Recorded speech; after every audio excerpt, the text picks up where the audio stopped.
కనుక మన యొక్క విశ్వాసం ద్వారానే క్రీస్తు మనలో నివసిస్తాడు. విశ్వాసము, ఇదిగో సృష్టికర్త అయిన దేవుడు మానవుడికి లోకానికి వచ్చాడు. ఆయనే ప్రభువైన యేసుక్రీస్తు.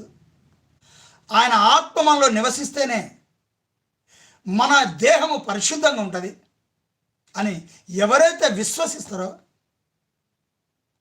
అప్పుడు విశ్వసించినప్పుడే ఆయన మనలో నివాసం చేయాలంటే మన పాపమును మనం పోగొట్టుకొని మనము క్రీస్తు రక్తంలో పరిశుద్ధపరచబడితేనే అప్పుడు పరిశుద్ధాత్మ, యేసు ప్రభు యొక్క ఆత్మ మనలో నివసిస్తూ అంతం వరకు ఏ పాపానికి బానిసలు కాకుండా ఆయన మనల్ని కాపాడుతాడు అని ఎప్పుడైతే మన విశ్వాసము కలిగి ఆయనను మన హృదయంలో చేర్చుకుంటామో మన హృదయంలోనికి పాపము రాదు, మన దేహంలో పాపం ప్రవేశించదు.